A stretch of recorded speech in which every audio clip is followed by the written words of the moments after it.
court decision is on hold while the issue is appealed. So for now, Dunlap says the people's veto question will not be on the ballot.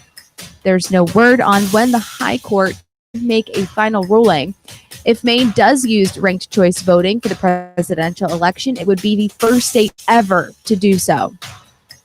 Right now, more elementary school students in Lewiston are forced to walk to school. The interim superintendent says there is a critical shortage of bus drivers. He told the school committee last night a solution would be to have Connors Elementary School students in grades 3 through 6 walk if they live less than a mile away from school. The students would walk along a path that's always in the sight of school staff. He also told the committee the district would double bus runs for the school students, but that would disrupt the school day. Today, the Hallowell Police Department is holding a friendly competition with Richmond Police to cram the cruiser with school supplies for RSU2 elementary schools for both communities. From 8 a.m. to 4 p.m., you can bring supplies, including masks, number 2 pencils, glue sticks, colored pencils, and crayons. The department that collects the most supplies wins, and the losing chief will deliver coffee and donuts to school staff at the winning school. Skowhegan is putting rules in writing before a potential needle exchange program opens in town. The town passed an ordinance late last month authorizing a needle exchange program under certain regulations. For example, it can't be near parks, schools, churches, or other places children meet. The town passed the ordinance after a Portland group indicated they'd like to start a needle exchange program in the area. In sports, the Boston Red Sox and the Philadelphia Phillies had a doubleheader yesterday and split the 2 games. Phillies won game 1, 6-5, and the Red Sox won game 2, 5-2. The Celtics take on the Toronto Raptors tonight in Game 6 of the conference semifinals at 6:30. I'm CBS 13's Lauren Healy on Legacy 1160 WSKW. Want to know how you can show up your style and save on a great new set of frames with Kennebec Eye Care in Waterville? When you like their Facebook page, facebook.com/Kennebec Eye Care, and post a photo of yourself in your favorite mask and your current glasses, you'll receive $25 off your next set of designer frames. Share your photo and have fun viewing others while you save at the same time. Again, that's facebook.com/Kennebec Eye Care. Some restrictions to apply. Contact Kennebec Eye Care for details. Kennebec Eye Care, your sight specialist at 216 Main Street in Waterville. Are you feeling cooped up? Tired of looking at the same old stuff at home day after day? Well, now that we can finally get out and do a little bit of shopping, why not head over to Townline Antiques? At Townline Antiques, you'll find 2 floors, 50 dealers, and thousands of items from throughout history. They've got vintage signs, furniture, classic electronics, sports memorabilia, jewelry, coins, home decor, and much, much more. So get away from it all with a look to the past at Townline Antiques, open Tuesday through Sunday from 10 to 5 on Route 201 right on the Winslow-Vassarboro Town Line. Take it to Moody's. Take it to Moody's Collision Center. If your car is a wreck and you don't know where to go, take it to Moody's. You want to get on with your life, get on with the show. Take it to Moody's. Good people you can trust and it won't be a fuss. Take it to Moody's Collision Centers. MOOGY. Your kid was talking on the cell phone, drove right through your own home, sitting in the parking lot. Maybe you get hit a lot, driving through the green light. Suddenly your side swipe, put it in reverse, but it turned out that it was first. Take it to Moody's. Take it to Moody's Collision Centers. I'm CBS 13 meteorologist Lexi O'Connor. Clouds and fog this morning, then becoming partly sunny. It will be humid with highs in the 70s at the coast, low to mid 80s inland. We'll break into some sun tomorrow, sending temperatures into the 70s and 80s. Chance for some showers or thunderstorm during the afternoon and evening. Sunny, less humid and cooler Friday and Saturday. Highs around 70, rain on Sunday. Thank you, Lexi. Clouds, some fog. We've got 64 in Skowhegan, 65 in Waterville. Clouds, fog, 64 as well in Augusta. And you are now up to date from Maine's Heritage Station, Legacy 1160 WSKW. In a state where common sense is a lost art, he's basically your father. Didn't crawl out from under no rocks. We didn't have no tails. We didn't come from monkeys who ate the stick pinko meat. It's the Mike Viola Show on Legacy 1160 WSKW.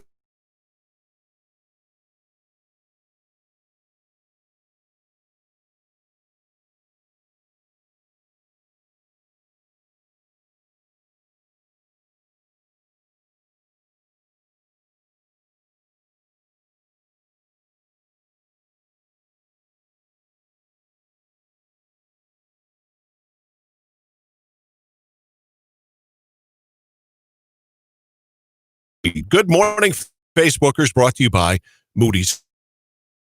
Middle of the weekday that we call humps 9/9/20.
more. Take home a little something to decorate a room with style, add to your collection, or share a wonderful memory of your past with friends and family. Town Line Antiques open Tuesday through Sunday from 10 to 5, Route 201, right on the Winslow-Vassalboro Town Line. I'm Becky Shepard, and I'm the owner and operator of Wild Oats Bakery and Cafe in Brunswick, Maine.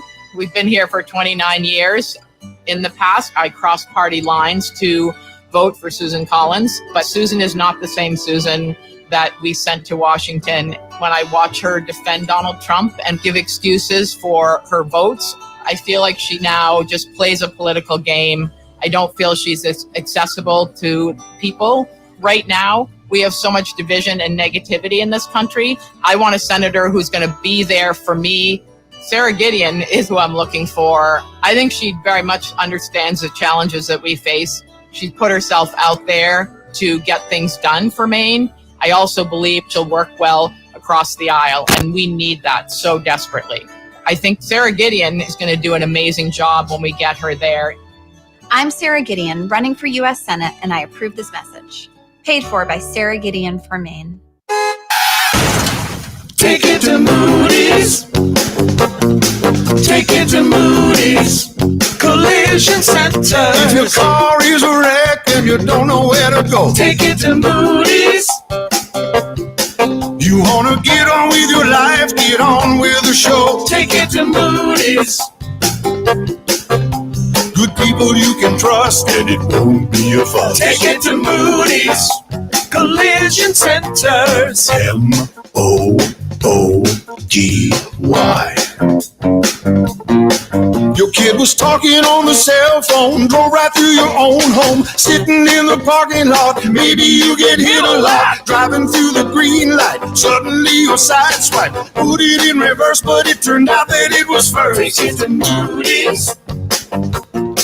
Take it to Moody's Collision Centers. I'm CBS 13 meteorologist Lexi O'Connor. Clouds and fog this morning, then becoming partly sunny. It will be humid with highs in the 70s at the coast, low to mid 80s inland. We'll break into some sun tomorrow, sending temperatures into the 70s and 80s. Chance for some showers or thunderstorm during the afternoon and evening. Sunny, less humid and cooler Friday and Saturday. Highs around 70, rain on Sunday. All right, Lexi, we'll run with it. Right now in Skowhegan, they have clouds, some fog, 61, 64 in Waterville, 65 degrees here in Augusta. And you are now up to date from Maine's Heritage Station, Legacy 1160, WSKW. It's like your father is on the radio every day. When I was 17, I drank some very good beer. I drank some very good beer I purchased with a fake ID. My name was Brian McKee. It's the Mike Violet Show on Legacy 1160 WSKW. Good morning. It's that middle of the weekday that we affectionately refer to as Wednesday. There's no hums here. You know that. I'm Mike Violet at 7:10, September 9th, 2020. Our show brought to you by Kennebec Electric and Lighting, 861-7028, online at KennebecElectric.com. You can see us and hear us by going to Legacy1160.com. Live stream audio, video there, brought to you by the Harry J. Smith Company. Facebook Live on the John James page, on my page, on the Legacy Facebook page. That is brought to you by Moody's Collision Center. And it is time to introduce Ken Altshuler. Good morning, Ken. How are you? I am just as well as can be expected. Really? I can't see out the window. It's foggy and I can't see anything. But I hear your voice, and it makes the middle of the week just go that much better. It is like a beacon in the night, is it not? Yes, I see your voice as a lighthouse in many ways. Well, I am a one who shines light on everyone, as you well know. I've heard that about you. How's your feet? Doing? Oh, jeez. Feet don't fail me now. Yeah. It's too late for that. All right. And my feet are not little feet, okay? They're big feet. Little feet, the band is much better than my feet. Anyway, let's see. The inflamed bursa sac on my right heel is still an inflamed bursa sac on my right heel because you see on my left side, I have either one of the following. I have a strained Achilles tendon, a partially torn Achilles tendon, or a fully torn Achilles tendon? You see, Ken, I don't know yet. I don't have a diagnosis yet because I'm waiting for the medical review board of my insurance company to okay the MRI. Well, I would say, and I'm not a medical expert, although I sometimes play one on TV, I believe that if you have a torn Achilles tendon, it needs immediate diagnosis and attention. And I'm glad that the insurance company is jumping into action to preserve your mobility. I think that's just, this is the health system we live in today. And I'm so proud. I thought that you were going to take this opportunity to call for universal health care or government-run health care or something like that.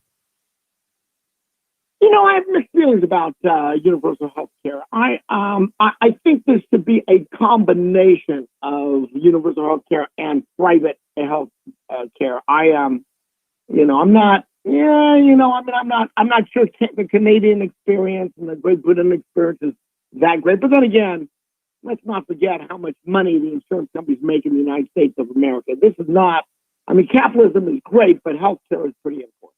It is. But what is it about the government that makes you think they could successfully run any kind of a healthcare program? You and I have had many discussions with our mutual friend, Colonel David Hunt, Fox News military analyst, about the state of the Veterans Administration. So why would you think that they could run healthcare for all of us? Well, keep in mind that actually the Medicare program is one of the better run programs you'll find in the United States. Medicare is actually run fairly effectively, fairly efficiently, and it's fairly good coverage. So I would say to you that the Medicare program is an example of government doing pretty good. Really? Yes. Yes. Okay. Have you talked to somebody? Have you talked? I believe your father, who's just a little bit older than me, yep, I assume is on Medicare. Have you heard any complaints from him about Medicare? No. Okay. No. The rest of my case. No, you're right. He obviously goes to private doctors, but yes. And he does also take advantage of the Veterans Administration, being a veteran of World War II. So, yeah, there is part of it. However, I'm just not sure I want them running the whole kit and caboodle. And I will agree with you that the way we run our veterans programs is inefficient and disgraceful. I tend to agree. The government doesn't, but remember, the government are you and me. We are the government. Here we go. Boy, never forget that. We are some stupid then, aren't we? Well, we are stupid in many, many different ways. You want to start the list of stupidity in our society? Why don't we do that? It's the Ken and Mike Hour, by the way, 7:14. Mike Violet, Ken, all truly here. I almost said on News Radio 5. I almost said that. Really, I almost wow. did. Wow. On Legacy.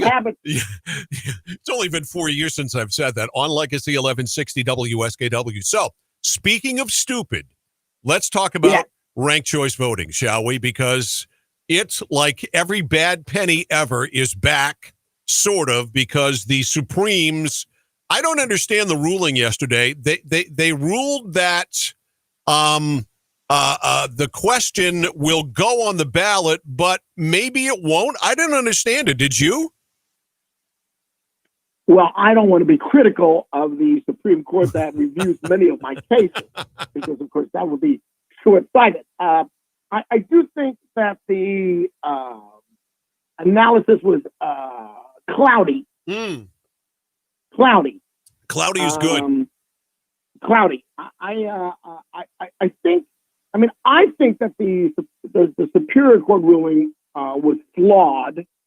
I'm not sure why the Supreme Court didn't simply say, "Listen, you know what? Either the Secretary of State determination is correct or incorrect." Yeah. It seems to me a fairly black and white question, and I do think that the Supreme could have been a tad better at being concise. How's that?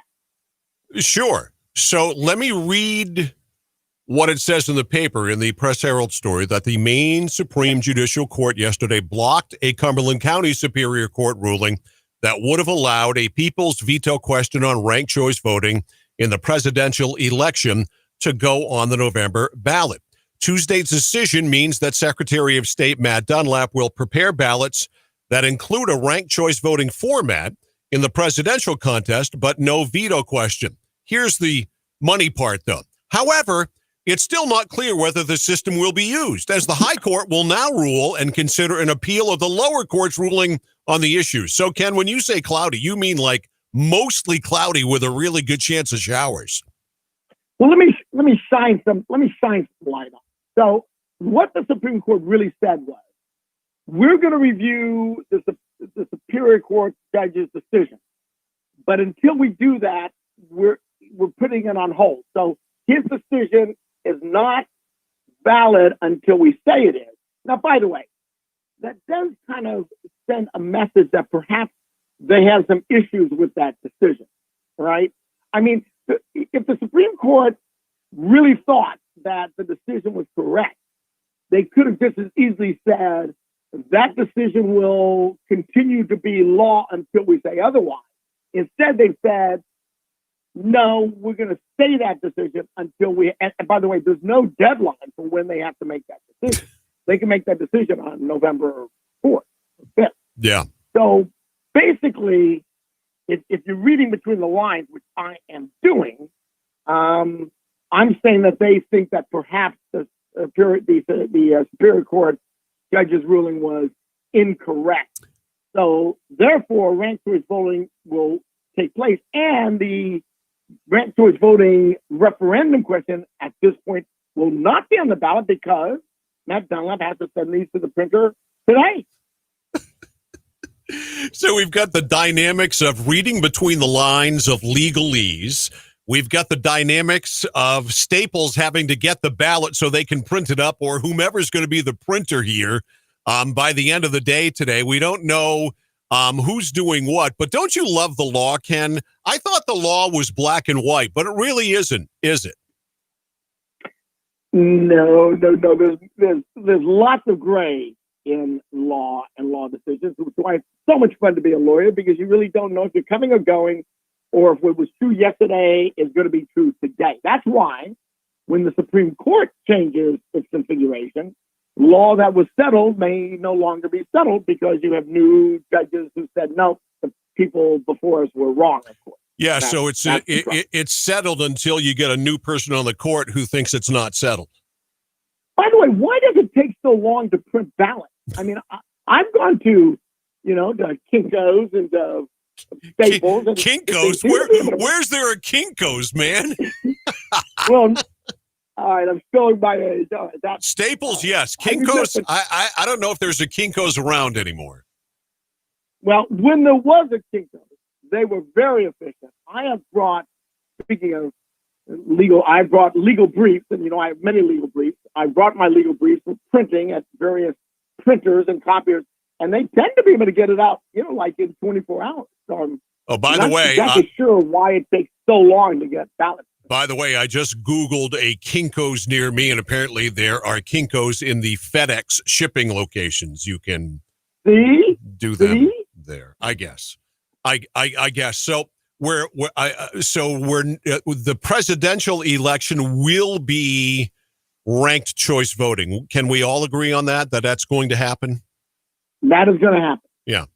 So right now the ballot has President Trump, Joe Biden. We have Howie Hawkins. Do you know who Howie Hawkins is, Ken? Well, anybody named Howie should not be on a ballot anyway. Howie is the Green Party candidate. The Libertarian Party candidate, Jo Jorgensen. That's a female Joe, J-O. And, of course, there's the Alliance Party's Rocky De La Fuente. They will all be on the ballot. Yeah. And okay. So how many votes do you think the last three, and I can't remember their names, Howie Hawkins, Jo Jorgensen, Rocky De La Fuente. Well, I've got Howie and Rocky. I like something named Howie and Rocky should be on the ballot, I suppose. So how many votes are they going to get? 1%? 6 altogether? How many? I said 6 total. 6%? No. I mean 6. 1, 2, 3, 4, 5, 6. Oh, who did I miss? I'm saying, God, are you a little numb on the uptake this morning? I'm saying that between the 3 of them, they'll get 6 total votes. Got it. You okay? I got it. Well, okay. I think that's a high estimate. But okay. So that's really. So let's be honest. Who votes? Who's going to vote for Rocky or Howie? Yeah. Or the third person? Well, look, they'll get 1% combined, and obviously it won't factor. But where it can factor, though, is in the Senate race, because there you've got Collins and you got Gideon, but we've got a Green, and of course we've got the wacky Max Lynn, the independent, on the ballot. So that could come into play there, believe it or not. Yeah. I mean, look. So what you have to do is you have to look at those fringe candidates and say, okay, where are the votes going to go? So somebody who votes for an independent, let's take the Senate race. You're not going to vote for Susan Collins. You're not going to vote for Sarah Gideon. You're going to vote for one of the other 2 people, right? So first of all, do you vote for a second candidate? I think a lot of people don't vote for a second candidate on ranked choice voting. Well, let's do this, all right? Let's say that you and I are filling out a ballot and we have to pick a second and so forth and so on. So I'm going to pick Susan Collins and vote her number 1. I'm not going to put Sarah Gideon number 2. I guess I'd put either. All right, I'll just do this. I'll put Collins 1, Savage 2, Lynn 3, Gideon 4. Those are my ranked choices. What are yours going to be? My ranked choice voting will be Sarah Gideon 1, and that's it. I'm not voting for a second, third, or fourth. I know, but this hypothetical game that we're playing, you have to. I have to vote for all 4? You have to vote. You have to rank them all. Well, I would probably vote Gideon first, Savage second, Lynn third, Collins fourth. I'm not sure. I'm not sure I would vote for Lynn. I got to tell you, I'm not sure. Oh man, I had him on a few weeks ago. He is absolutely a friggin' wingnut. Man, he is all over the place. Yeah, I'm not sure. But Mike, the beauty of ranked choice voting is you don't have to vote for a second and third. No, I know. No, I know that. And there have been times when I have done, for governor, I just put Sean Moody's name in. I didn't pick anybody else. I'm sure you just put Janet Mills' name down and you didn't pick anybody else. Exactly right. You know? So that's the beauty. For example, if we had a traditional runoff system, you don't have to go to the polls and vote for a runoff candidate. You can say, you know what? I don't care who comes. I don't care now. I voted for my person. That's it. I'm not going to the polls. I'm not going to vote a second time. That's your right to do. Mm-hmm. Right? That's my right to do. By the way, yeah. Speaking of elections, you and I have not really discussed and I don't want to editorialize it, but the disgraceful. But I don't know. I don't know if you know this or not, Ken, but the reason we have you on the show is to actually editorialize. Oh, is that why I'm here? Yeah, don't you remember that? Don't you remember that time? Don't you remember that time that John McDonald filled in for me and you were on a rant about something and John responded with, "Well, that's your opinion." Correct. And my answer was, "That's what I'm paid to say." Right. John. So go ahead and editorialize, please. And by the way, that was the last time John said to me. Just really clear on that. That's when I used to have power and influence at WCA. Right. Long time ago. Don't you think what Donald Trump is doing with his campaign against the election is somewhat un-American? Campaign against the election? Help me out here. Yeah, he's saying that he's basically saying that this election will be wrought with fraud, which is ironic considering the Russian interference in 2016, which he denies that possibly existed. And he was in North Carolina. He said, you got to watch these thieving, robbing voters when you go to the polls, and basically Democrats, because they steal the election. Well, and of course he is undermining the most sacred, important process of democracy. He's making a mockery of. He's basically saying the voting system is corrupt and unreliable. if I lose, if I win, it's perfectly okay. Well, it's somewhat corrupt and unreliable. Can you sit tight, okay? Because we got a break here. All right. We got a break here. We got to get a real news update from CBS 13's Lauren Healy, who's in for Jeff Peterson, and the forecast from CBS 13 meteorologist Lexi O'Connor. We got to do that.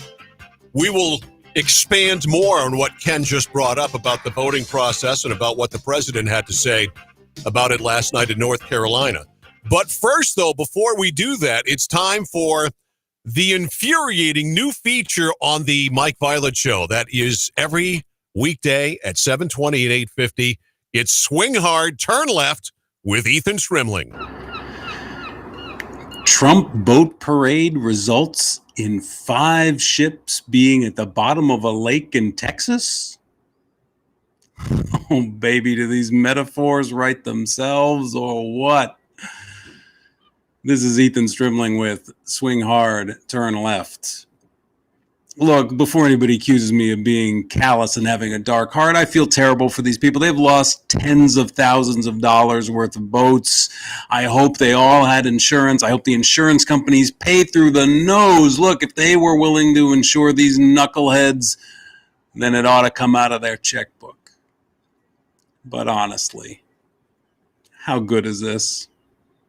How clear is this? Y'all are riding this ship that is sinking and steering towards an iceberg, and unfortunately, it's bringing the country with it, and you won't do anything about it except have your blind loyalty. You got a captain who is literally steering it into an iceberg, and nobody will even tap him on the shoulder and say, you know what, maybe you shouldn't do that. It's not good for us, and it's not good for the country. But hey, if you want to ride that captain all the way to November and when we take back the White House, maybe that's what it's going to take for Republicans to take a hard look in the mirror and start to realize that this rightward shift you've been making for the last 20 years has not been good for you or been good for us. Maybe you'll look in the mirror and realize it's time for us to be reasonable again. It's time for us to be ethical again. It's time for us to have a little bit of empathy. I can only hope. But until then, I'll just keep watching your ships parading out on the lake. This is Ethan Strimling with Swing Hard, Turn Left. Still more negative ads from millionaire Sarah Gideon criticizing Senator Collins' PPP, the Paycheck Protection Program, which saved hundreds of thousands of Maine jobs. Gideon's hypocrisy? Her husband's law firm got at least $1 million from the same program she attacks. Here's another PPP hypocrisy by Gideon: paying herself back for personal political contributions. That's right, Sarah Gideon was caught repeatedly violating federal election laws by paying herself back for personal political contributions to other politicians through her own corporate-funded Maine PAC. That's more than hypocritical. That's corrupt. Sarah Gideon is PPP, as in a predictably pathetic politician. Say no to Sarah Gideon and her hypocrisy. Senate Leadership Fund paid for and is responsible for the content of this advertising. Not authorized by any candidate or candidates committee. www.senateleadershipfund.org. I'm CBS 13's Lauren Healy with a news update on Legacy 1160 WSKW. Maine Secretary of State tells CBS 13 he started printing ballots for November, and right now, voters will use ranked choice voting in the presidential election. Secretary of State Matt Dunlap says the Supreme Court decision yesterday means he is going to print ballots with a ranked choice race for president, even as the Maine Republican Party is fighting it. The Maine GOP says it's still possible that the ranked choice voting process won't actually be used in the election. That's because Maine's Supreme Court hasn't made a final ruling. Dunlap's decision is basically saying the lower court decision is on hold while the issue is appealed. So for now, Dunlap says the people's veto question will not be on the ballot. There's no word on when the High Court could make a final ruling. If Maine does use ranked choice voting for the presidential election, it would be the first state ever to do so. Right now, more elementary school students in Lewiston are forced to walk to school. The interim superintendent says there is a critical shortage of bus drivers. He told the school committee last night a solution would be to have Connors Elementary School students in grades 3 through 6 walk if they live less than a mile away from school. The students would walk along a path that's always in the sight of school staff. He also told the committee the district would double bus runs for the school students, but that would disrupt the school day. Today, the Hallowell Police Department is holding a friendly competition with Richmond Police to cram the cruiser with school supplies for RSU2 elementary schools for both communities. From 8 a.m. to 4 p.m., you can bring supplies, including masks, number 2 pencils, glue sticks, colored pencils, and crayons. The department that collects the most supplies wins, and the losing chief will deliver coffee and donuts to school staff at the winning school. Skowhegan is putting rules in writing before a potential needle exchange program opens in town. The town passed an ordinance late last month authorizing a needle exchange program under certain regulations. For example, it can't be near parks, schools, churches, or other places children meet. The town passed the ordinance after a Portland group indicated they'd like to start a needle exchange program in the area.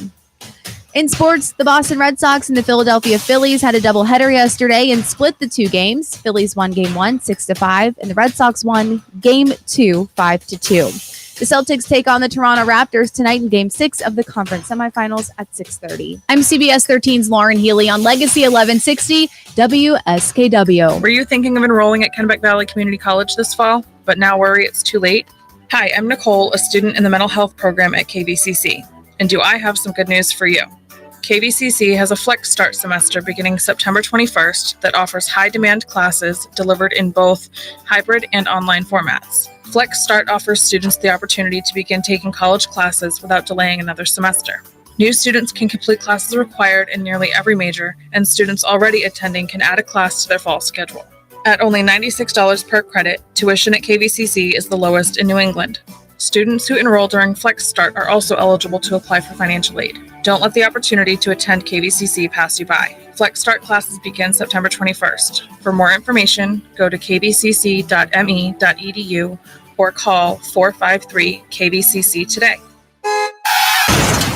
Take it to Moody's. Take it to Moody's Collision Center. If your car is a wreck and you don't know where to go, take it to Moody's. You want to get on with your life, get on with the show. Take it to Moody's. Good people you can trust and it won't be a fuss. Take it to Moody's Collision Centers. MOODY. Your kid was talking on the cell phone, drove right through your own home, sitting in the parking lot. Maybe you get hit a lot, driving through the green light. Suddenly your side swipe, put it in reverse, but it turned out that it was first. Take it to Moody's. Take it to Moody's Collision Centers. I'm CBS 13 meteorologist Lexi O'Connor. Clouds and fog this morning, then becoming partly sunny. It will be humid with highs in the 70s at the coast, low to mid 80s inland. We'll break into some sun tomorrow, sending temperatures into the 70s and 80s. Chance for some showers or thunderstorm during the afternoon and evening. Sunny, less humid and cooler Friday and Saturday. Highs around 70, rain on Sunday. Thank you, Lexi. Cloudy, little fog, 64 in Skowhegan, 66 in Waterville, cloudy, foggy, 66 as well in Augusta. You are up to date. From Maine's Heritage Station, Legacy 1160 WSKW. You think it? He says it. Yada, yada, yada. It's the Mike Violet Show on Legacy 1160 WSKW. Yes, indeed it is. Good morning, 7:35. Mike Violet Show in progress, middle of the weekday that we affectionately refer to as Wednesday. You know there are no humps around here. It's the middle of the Ken and Mike Hour. Ken Altshuler is right over there. Coming up at 8:08, if you didn't get enough of Ethan Strimling this morning, he'll be accompanied by Phil Harriman. It's Agree to Disagree. The boys will be here coming up at 8:08. All right, Ken, before the break, you mentioned President Trump and the election process and the president saying that it, I guess, is corrupt. Is that what you were saying? Yes, that he has basically said that the election process is corrupt. That if he doesn't win, here's exactly what he said. Hello? He has said that We got a bad phone connection there. Ken? Can you hear me okay? Okay, you came back. So he has said that the people in North Carolina have got to watch for thieving, robbing people at the polls, meaning Democrats, of course, because only Democrats steal and rob. And that, but here's his underlying theme is that the mail-in voting. Mm-hmm. And I'm not sure why we all of a sudden call it mail-in voting, absentee voting, mail-in voting, whatever you have, is unreliable, corrupt, and fraudulent, without any evidence or proof whatsoever that allegation is true. And he's doing that. So if he loses, and by the way, he may not lose. It's scary to think that is a possibility. But if he loses, he can say, "No, yeah, the election was fraudulent. I'm not going anywhere because it was a fraudulent election, and I won, and the Democrats have stolen it." So you're drinking that Kool-Aid that a lot of your moonbat friends are, that you think Trump won't leave the White House if he doesn't win the election? I guarantee you that he will not voluntarily leave the White House. You think they're going to have to go in and get him? Unless the election is just, unless Joe Biden wins 60-40, which is not going to happen, or the Electoral College is a George McGovern, Richard Nixon division, he's going to say that the election was fraudulent, and he's going to demand a recount, and he's going to say, "I'm not going to go anywhere until we do it over again." Yes, I believe that Joe Biden's going to have to send in the National Guard or the military to remove him from the Oval Office. I absolutely believe that. Ken, what flavor Kool-Aid do your moonbat friends make for you? I prefer grape. Grape? I will drink cherry. Okay.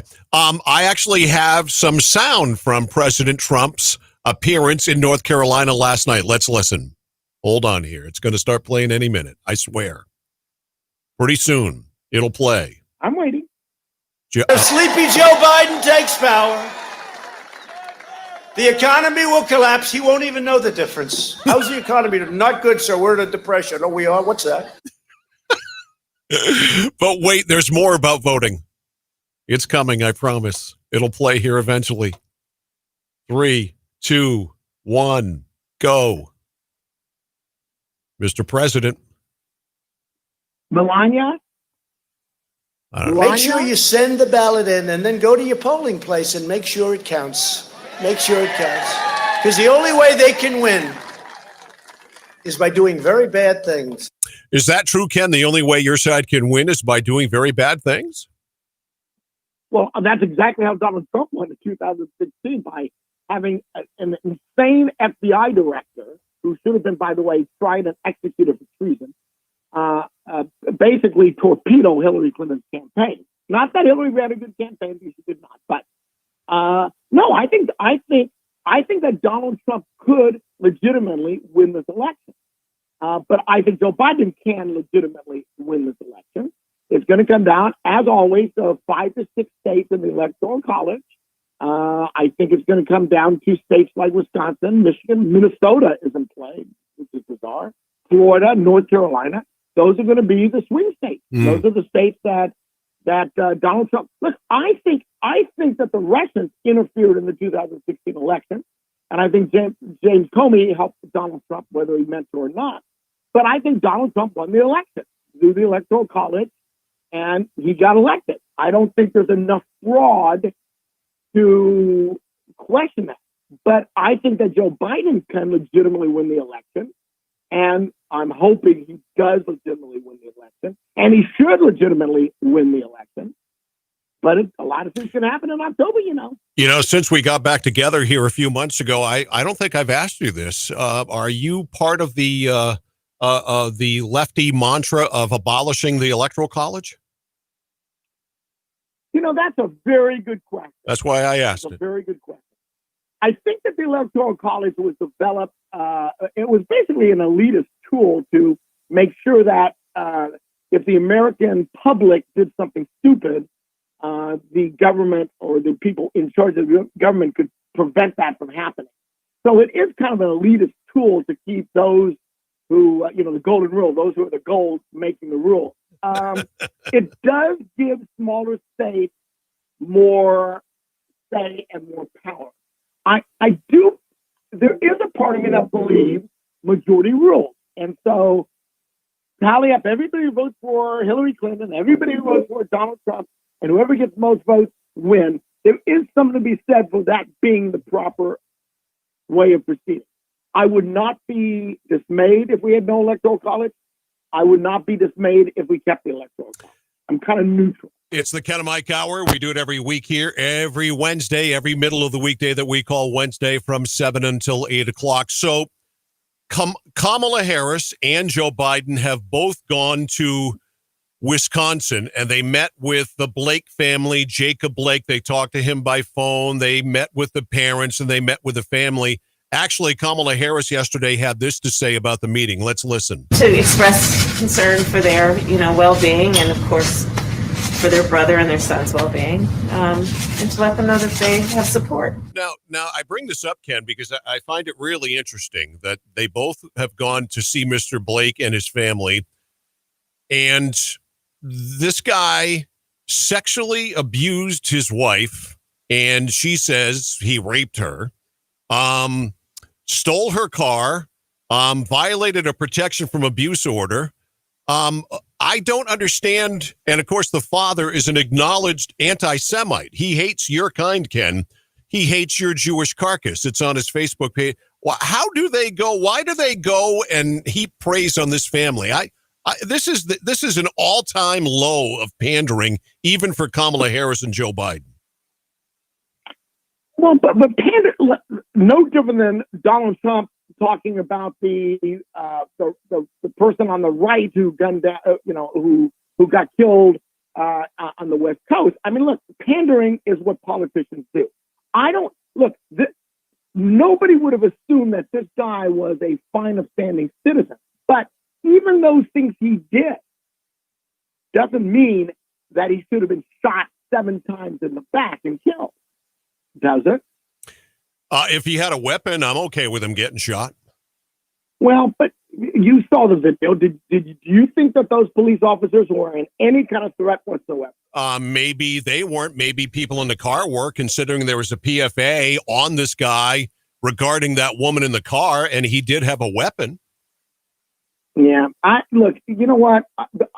You're looking for purity where purity doesn't exist. No, and I'm not looking for purity here. I don't want a woman to go to and heap praise on this guy and say that they're an extraordinary and incredible family and that they've been through a lot when that's not really the case. And this guy she says raped her. Do you remember what being alleged means rather than yes, a lot of people? Yes, counselor. A lot of people. Yep. How many people have accused Donald Trump of sexual assault? And I'm not saying Donald Trump has the high moral ground to stand on here. I think Trump is a turd. He's just my turd. And, I don't. In this case, I've got a woman who literally says that she was taken advantage of. And I know that's the same I get it.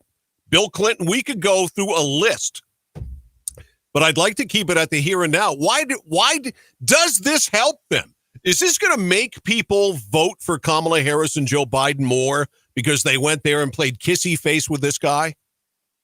Well, who are they targeting? They're targeting the black guy. Yeah.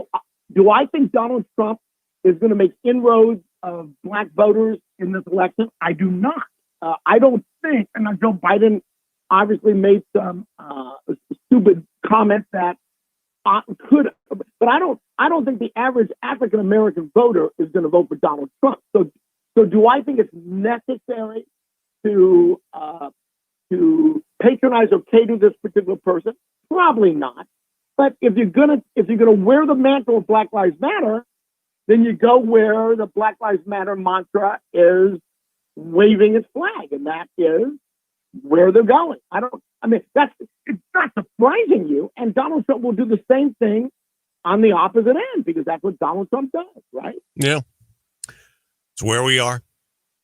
All right. It is. Coronavirus. You and I, as we talk about here a lot, we definitely travel in different circles. We have we have different sets of friends who think differently about things, that's for sure, despite the fact that you and I have a common bond and share a lot of common ground personally. The coronavirus, I think, has divided a lot of people. I mentioned earlier this morning that I literally have family members, not like brothers, sisters. I don't have a sister. Not like brothers or, my father or my kids or anything like that. But I'm talking like people that I am related to, cousins, aunts, uncles, that literally have either unfriended me on Facebook, unfollowed me on Facebook because I'm kind of an anti-masker. I guess I'm kind of I'm not a coronavirus. I'm not someone who, thinks we should have shut down the entire country because of it. Have you, in your world, what is the experience in the beautiful people world that you live in, Ken? Because let's face it, you and Linda are beautiful people and you travel with the beautiful people. In the beautiful people world, are people more like me? Are they more like someone else? Where do you fit in with the whole thing with the coronavirus and the dynamics?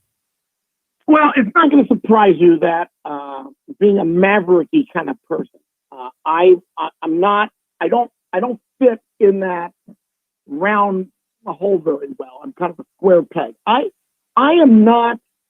really not scared about getting coronavirus. And if I get coronavirus, right or wrong, I think I'm going to survive it. Mm-hmm. So I'm not as fearful as other people. I will tell you that there are groups of people who are very concerned about not socially distancing and not wearing a mask. For example, as you know, I am a rabid pickleball player. Yes. Which I'm waiting for your feet to heal so you can play pickleball. I can't wait. I was on the court the other day and people were sitting in chairs 3 feet apart. And there were a couple of people who criticized us for not sitting 6 feet apart. Mm-hmm. And my answer was, well, I know this person next to me. I know that they don't have coronavirus, or I believe they don't have coronavirus. Right. Or I believe they wouldn't be here if they did have coronavirus. And I'm not worried about getting it from them. So I'm going to sit next to them and chat with them. And I don't need a mask to do that. So my view is, if I feel relatively safe with the people who I'm around, I'm not going to wear a mask. And I'm going to sit next to them and chat with them. If I go into a store, I'm going to wear a mask because I don't know the people in that store.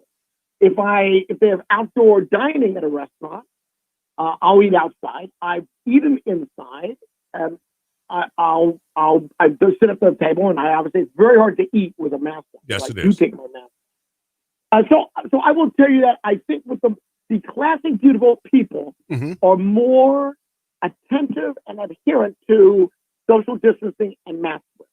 That is true. So we've got a I'm in the new case of class warfare here then, huh?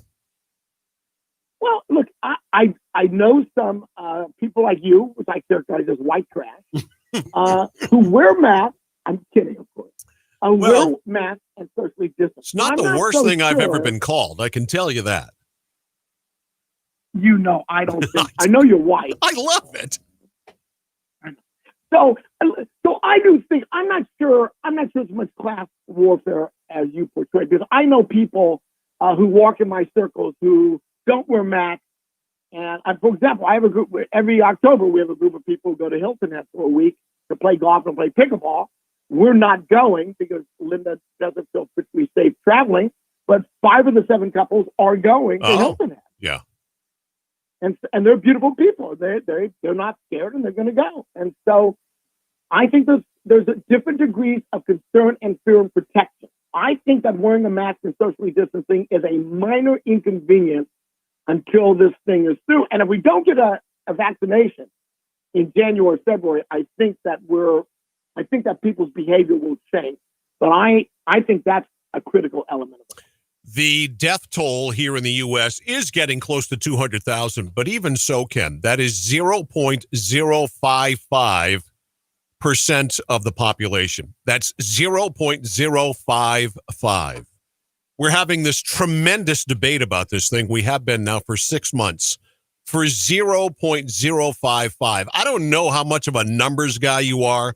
I'm not a big numbers guy, but I do know that 0.055 is not very much. Yeah, you get into the debate is, so what if it was your father who got coronavirus and died from it? Would you feel differently if it's somebody you knew? Well, I don't want anybody to die from it, but for Christ's sake, is this how we're going to be all the time with everything now? When the numbers are 0.055, I don't want my father to die from this or anything because, we have a bet about who's going to die first. And right now he's probably going to win that bet. But, in all seriousness, I mean, the people in charge tell us to trust the science and to trust the numbers, and the science and the numbers add up to what are we doing here? Well, but that's not what medical professionals don't care about the numbers. They care about minimizing the spread of an illness throughout an open society. I don't think that Dr. Fauci thinks that the numbers of death are so high we have to do it. I think his view is that the herd immunity approach doesn't work, and we got to do everything we can to minimize exposure until a vaccination is developed. That's not an illogical perspective to take if you're a doctor. True? Yeah, agreed. Yes. And I think so. You got to consider the source. Do I think that doctors are going to be overly protective and overly cautious? Of course, they're going to be. I think that there should be a balance, and I think that Maine is a fairly safe state to be in. You may think the price we paid was too high, but as I keep saying to people, let's say this thing lasts a year. So for 1 year, from March to March, our life changed, and life as we knew it could not continue as we wished it. And the impact was severe and detrimental, but it's 1 year out of our life. And then we're going to have a vaccination. We're going to bounce back, and next summer is going to be a great summer. I mean, it's 1 year out of your life. Is that such a high price to pay to keep as many of us as possibly healthy and safe? Is that really that irrational? Ken, you're an attorney. You practice the law. And of course, a large part of practicing the law is citing cases from a long time ago, a comparable case. All right. Something to compare and contrast. It's kind of like comps on a house if you're trying to sell or buy a house. So I'm going to give you a comp that you were alive for.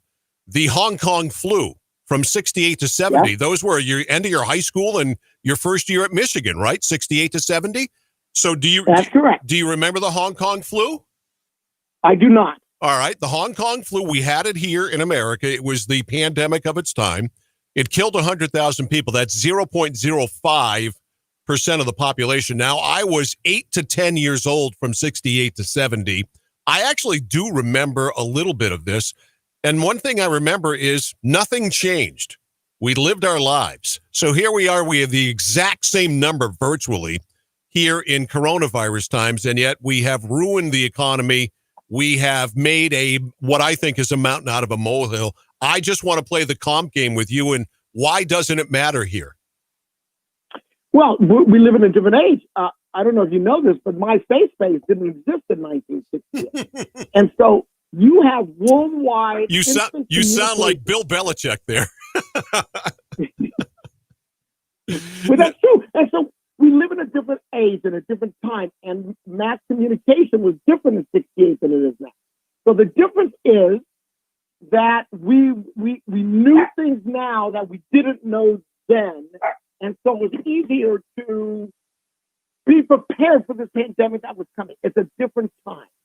And you may be absolutely correct that there's no difference between the two, but there's a difference in us and our society and our news and our social media, and that is why it's different. Yeah, and we are a nation of wussbags. We have seen and witnessed the wussification of America, and we are living it right now. We're being more cautious, more sensitive, and remember, It takes a village to raise a child. Oh, God, I can't believe you actually said that. All right, on that note... I had to end the segment with that. Yeah, that's almost as infuriating as the new Ethan Strimling commentary that we're running. Almost. Ken Altshuler, we'll see you for That's a Wrap on Friday at 7:08, my friend. Thank you for your time as always. I'll talk to you on Friday, my friend. All right, thanks, Ken. Ken Altshuler. A village. I got your freaking village right here. All right, 7:57. More Ethan, the whole hour next hour. Ethan Strimling, Phil Harriman, then Ethan Strimling. I know. We'll break for a real news update from CBS 13's Lauren Healy, who's in for Jeff. Before that, though, world and national news from ABC. Also the forecast from CBS 13 meteorologist Lexi O'Connor. I'm Mike Violet. It's the Mike Violet Show on Legacy 1160 WSKW. Oh, baby.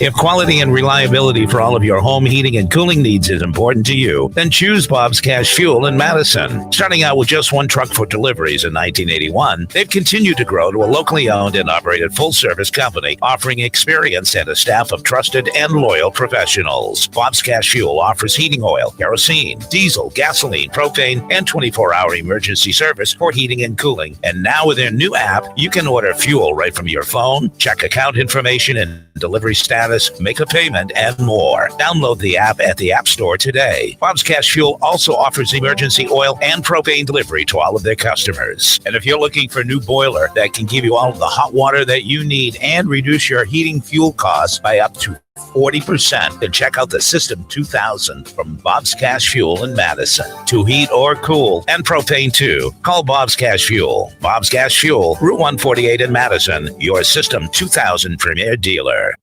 Still more negative ads from millionaire Sarah Gideon criticizing Senator Collins' PPP, the Paycheck Protection Program, which saved hundreds of thousands of Maine jobs. Gideon's hypocrisy? Her husband's law firm got at least $1 million from the same program she attacks. Here's another PPP hypocrisy by Gideon: paying yourself back for personal political contributions. That's right, Sarah Gideon was caught repeatedly violating federal election laws by paying herself back for personal political contributions to other politicians through her own corporate-funded Maine PAC. That's more than hypocritical. That's corrupt. Sarah Gideon is PPP, as in a predictably pathetic politician. Say no to Sarah Gideon and her hypocrisy. Senate Leadership Fund paid for and is responsible for the content of this advertising. Not authorized by any candidate or candidates committee. www.senateleadershipfund.org. From the Home Auto Group Studios, Farmington Ford and Franklin Chrysler in Farmington. This is WSKW, Skowhegan, Augusta, Waterville, Legacy 1160.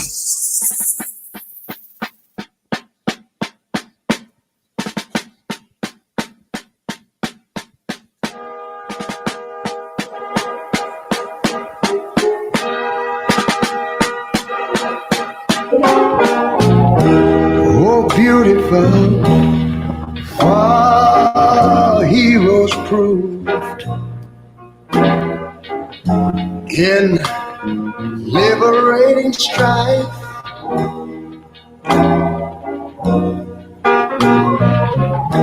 Who more than self their country loved, and mercy more than life.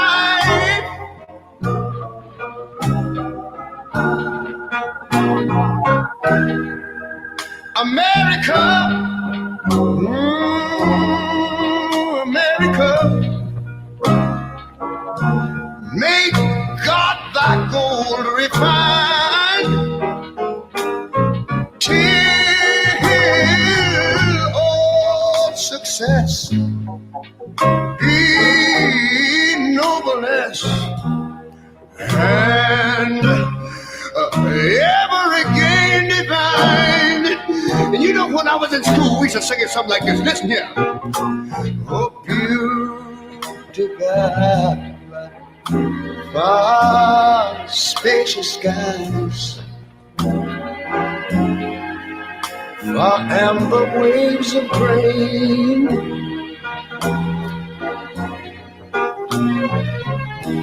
far purple mountain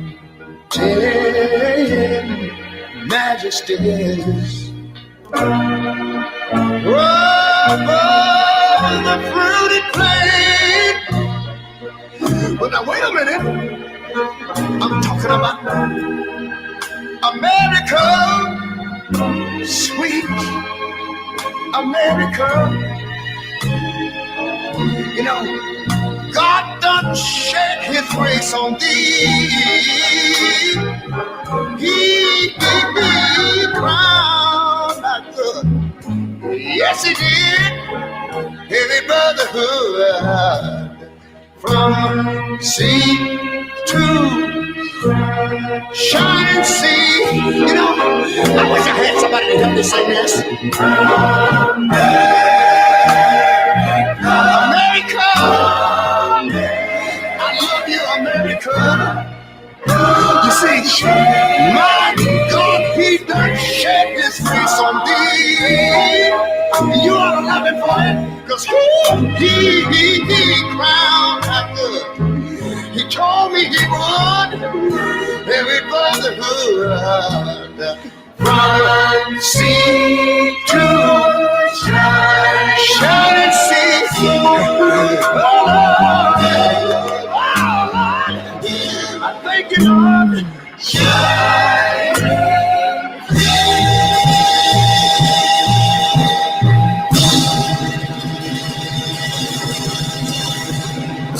ABC News, I'm Faith Abube.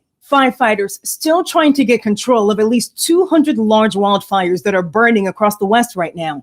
ABC's Matt Gutman with more on the Creek Fire near Fresno. What sounds like a waterfall is actually wind howling through the trees here. It's going to act like nitroglycerin turbocharging all the fires that exist in the valley below. And we spoke to a battalion chief here. He says the fear is it's going to push those fires into the San Gabriel Valley, where tens of thousands of people live. We could see a lot of evacuations. Researchers at Oxford University putting a pause on their COVID-19 vaccine trials after a volunteer developed a potentially unexplained illness. And the police chief in Rochester, New York, resigning over the death of Daniel Prude while in police custody last spring. Rochester Mayor Lively Warren. I want to assure our Rochester community that the Rochester Police Department will continue to serve and protect our residents and our neighborhoods. This is ABC News. A coronavirus relief package up for a vote in the Senate tomorrow. The Republican plan includes funds for small businesses, schools, and federal unemployment insurance benefits. It's worth roughly $300 billion, and it's unlikely to get any support from Democrats who say the economy needs trillions more in aid. The Justice Department wants to take over the defense of President Trump in a defamation lawsuit. The Justice Department said President Trump was acting within the scope of his office when he accused former Elle magazine columnist E. Jean Carroll of lying after she accused him of rape. The Justice Department said it justified the government replacing the president's private defense lawyer. Just last month, a judge denied the president's request to delay the lawsuit that stemmed from an alleged encounter in a New York City department store. Carroll's attorney called it shocking President Trump would wield the power of the U.S. government to evade responsibility for his private misconduct. Aaron Katursky, ABC News, New York. Faith Abube, ABC News. I am Disinfector. What's with him? I told him flu shots gave us a superpower against germs. CVS is your one-stop shop for immunity support, from hand wipes to vitamins that are third-party tested to confirm they meet our high standards. Take that, germs! Plus, get a $5 off $20 shopping pass when you get a free flu shot. Visit CVS today. No-cost flu shots with most insurance. Restrictions apply. Visit CVS.com and CVS.com/tested for details. Pros today have to do whatever the job calls for, and the Home Depot is here to help make that easier. With a wide range of delivery options, you can get what you need, from job lot quantities to small supply runs, delivered where and when you need it. Don't want to buy the tool? Rent it. We've got the most innovative products and more ways for pros to find them, in-store and online. Pros are changing, so are we. The Home Depot, how doers get more done. I'm CBS 13's Lauren Healy with a news update on Legacy 1160 WSKW. Maine Secretary of State tells CBS 13 he started printing ballots for November, and right now, voters will use ranked choice voting in the presidential election. Secretary of State Matt Dunlap says the Supreme Court decision yesterday means he is going to print ballots with a ranked choice race for president, even as the Maine Republican Party is fighting it. The Maine GOP says it's still possible that the ranked choice voting process won't actually be used in the election. That's because Maine's Supreme Court hasn't made a final ruling. Dunlap's decision is basically saying the lower court decision is on hold while the issue is appealed. So for now, Dunlap says the people's veto question will not be on the ballot. There's no word on when the High Court could make a final ruling. If Maine does use ranked choice voting for the presidential election, it would be the first state ever to do so. Right now, more elementary school students in Lewiston are forced to walk to school. The interim superintendent says there is a critical shortage of bus drivers. He told the school committee last night a solution would be to have Connors Elementary School students in grades 3 through 6 walk if they live less than a mile away from school. The students would walk along a path that's always in the sight of school staff. He also told the committee the district would double bus runs for the school students, but that would disrupt the school day. Today, the Hallowell Police Department is holding a friendly competition with Richmond Police to cram the cruiser with school supplies for RSU2 elementary schools for both communities. From 8 a.m. to 4 p.m., you can bring supplies, including masks, number 2 pencils, glue sticks, colored pencils, and crayons. The department that collects the most supplies wins, and the losing chief will deliver coffee and donuts to school staff at the winning school. Skowhegan is putting rules in writing before a potential needle exchange program opens in town. The town passed an ordinance late last month authorizing a needle exchange program under certain regulations. For example, it can't be near parks, schools, churches, or other places children meet.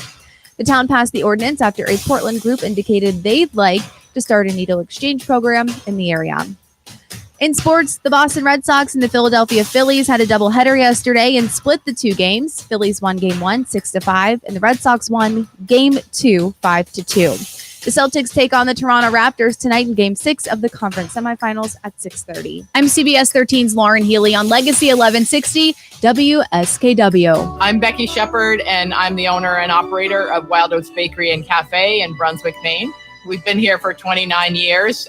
In the past, I crossed party lines to vote for Susan Collins, but Susan is not the same Susan that we sent to Washington. When I watch her defend Donald Trump and give excuses for her votes, I feel like she now just plays a political game. I don't feel she's as accessible to people. Right now, we have so much division and negativity in this country. I want a senator who's going to be there for me. Sarah Gideon is who I'm looking for. I think she very much understands the challenges that we face. She's put herself out there to get things done for Maine. I also believe she'll work well across the aisle, and we need that so desperately. I think Sarah Gideon is going to do an amazing job when we get her there. I'm Sarah Gideon, running for U.S. Senate, and I approve this message. Paid for by Sarah Gideon for Maine. Take it to Moody's. Take it to Moody's Collision Center. If your car is a wreck and you don't know where to go, take it to Moody's. You want to get on with your life, get on with the show, take it to Moody's. Good people you can trust and it won't be a fuss. Take it to Moody's Collision Centers. MOOGY. Your kid was talking on the cell phone, drove right through your own home, sitting in the parking lot. Maybe you get hit a lot, driving through the green light. Suddenly your side swipe, put it in reverse, but it turned out that it was first. Take it to Moody's. Take it to Moody's Collision Centers.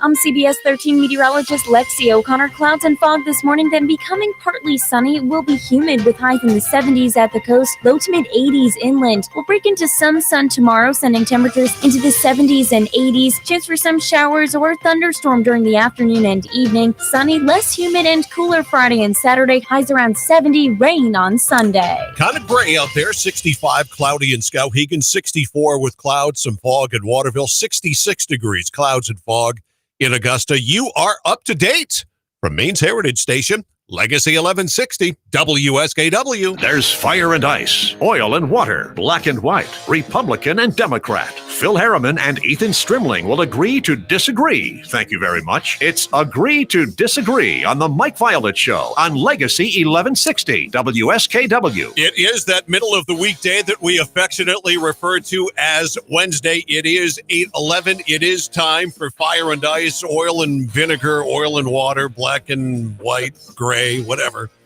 Phil Harriman and Ethan Strimling, our political analysts, joining us this morning. Gentlemen, good morning. All the best to you, Michael and Ethan. Ethan? Good morning. Good morning. You are... Oil and vinegar. Yeah, something like that. Oil and water, fire and gas and whatever. Whatever you are. Yeah, oil and vinegar actually is my favorite kind of salad dressing. Okay. All right. So already this morning, your first commentary of Swing Hard, Turn Left this morning, I got several text messages, people infuriated, and one texter using the word sanctimonious. So you're doing your job, Ethan. Thank you.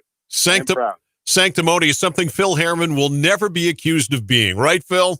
That's absolutely right. I am more of a gentle, let freedom reign, let individuals carve their own path. We don't need a sanctimonious government to run our lives. Exactly. All right, let's get rolling here. Let's go to item number one. Last week, The Atlantic, which I think 4 people read, reported that Donald Trump refused to go to a memorial celebrating American veterans who died in combat because the rain would mess up his hair. Also, it was reported that he called fallen soldiers losers and suckers. Of course, some of those have been disputed, most of all by John Bolton, of course, who Trump has certainly had a falling out with. Phil Harriman, any political fallout because of this, or will this be long forgotten by the time we go to the polls in November? Well, I do think for those who hate Trump and are going to vote for Biden because they hate Trump, this just adds more motivation to their desire to convince others to do the same. So I think, yes, it will have an effect. But I think if the president is wise, he's going to demonstrate through his actions, talk to the military men and women today and ask them how their healthcare system has improved. The president took his $400,000 salary and donated it to fixing veterans' cemetery. So the rhetoric in the Atlantic doesn't match up with the president's actions, and I think that's going to speak louder than words. Ethan Strimling, political fallout for Trump from this? Yeah, no doubt about it. I mean, the guys are just great. And there are more and more veterans who are coming out now and just saying we've had enough. And unfortunately, his actions do actually meet his words. He's been saying stuff like this for a long time. Obviously, he copped out of the Vietnam War. He made claims about, his personal Vietnam was surviving the 90s and not getting an STD, calling John McCain, using similar language around John McCain. This is not something out of the ordinary, and it's even been confirmed by Fox News reporter, portions of it.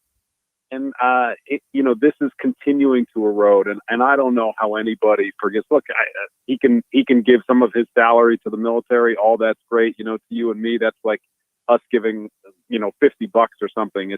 It's meaningless in his world, really. It's just for politics. We know where his heart is.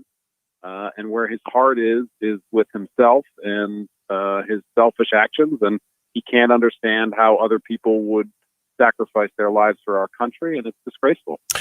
Yeah, I mean, a lot of what he's supposed to have said, reported by The Atlantic, has been disputed. There have been 2 or 3 people that have come out, one of whom, John Bolton, certainly is no friend of Donald Trump's, who disputes it So I think a lot of this is subject to question, and we need to be very careful with this stuff. So having said that, I want to move on to item number 2, and that is something that happened not just last week, but it also happened the week before. Joe Biden and Kamala Harris met with Jacob Blake's family. They met and spoke with him by phone. Of course, neither Donald Trump nor Vice President Pence ever mentioned his name.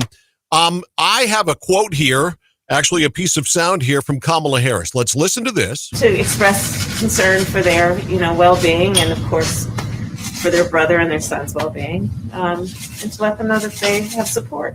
Okay, so both Kamala Harris and Joe Biden have met with Jacob Blake. They heap praise all over him. Jacob Blake abused a woman for years, and she says he raped her. They haven't acknowledged that at all. Ethan, is this going to hurt them any? I don't know what America you want to live in, but if you think somebody accused of a crime should be shot 7 times in the back and there should be no sympathy by a police officer, I don't think you're with anywhere close the majority of Americans. That wasn't the question I asked.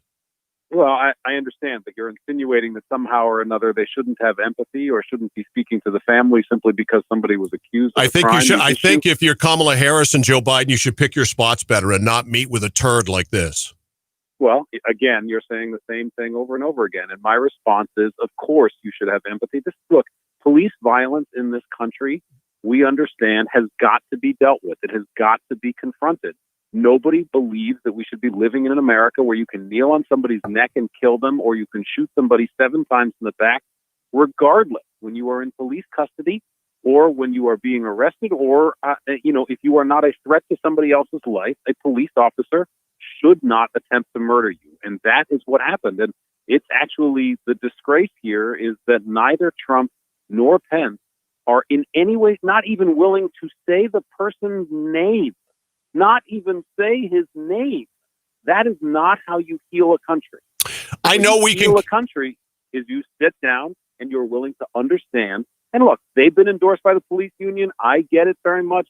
They're trying to do the law and order thing. Their party doesn't support this, but they have to heal a nation. You represent everybody in this country. Phil Harriman, I know I can count on you to not dodge this question. No, I'm not going to dodge it. I think it's what's most important for the listeners of Legacy to understand is that every move both candidates make is a calculated campaign decision to curry votes. And whether you're Trump and Pence, who didn't meet with the family, which, by the way, they were attempting to, but the family insisted on having lawyers present.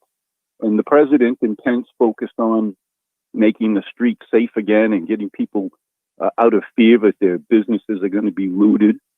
and Kamala and Joe took the opposite tack. They said nothing about Antifa or the protesters. They just focused on their empathy for the family, which, forget the background of the guy in hospital. I feel bad for anybody who's got that life-changing event, but the fact remains that the candidates couldn't be more stark in their comparison. One wants to talk about what the police did, and the other wants to talk about how important it is for us to have safe streets. Yep, the divide has never been greater.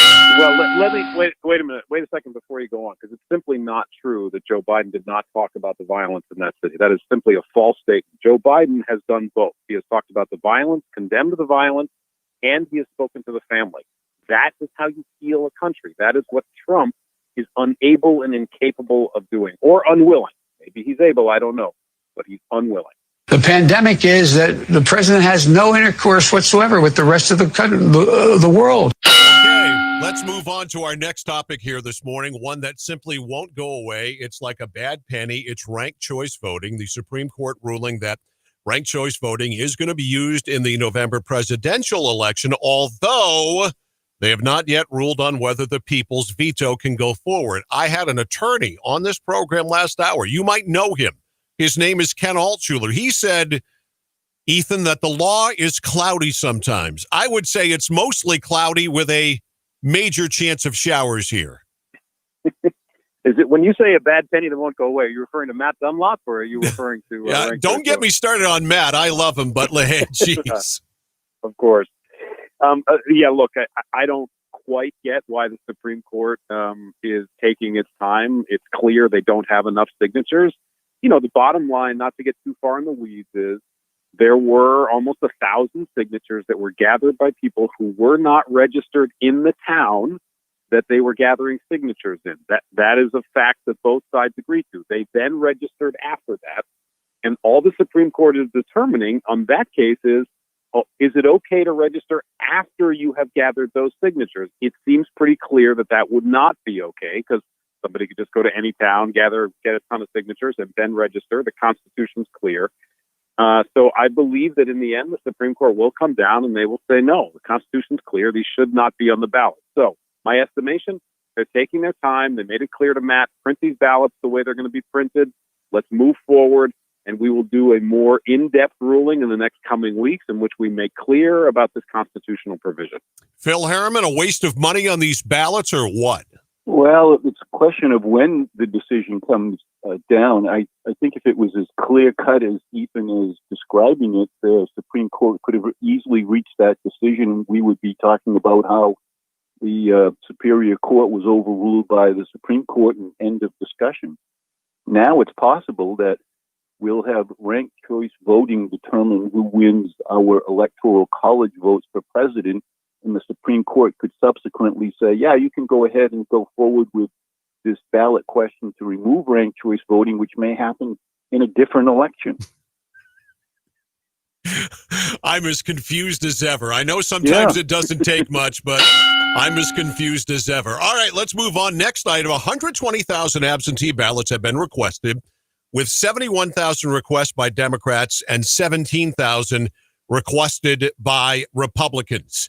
Is Ethan Strimling correct, Phil Harriman, that a blue wave is coming based on those numbers, or do you put no stock in that absentee ballot number whatsoever, sir?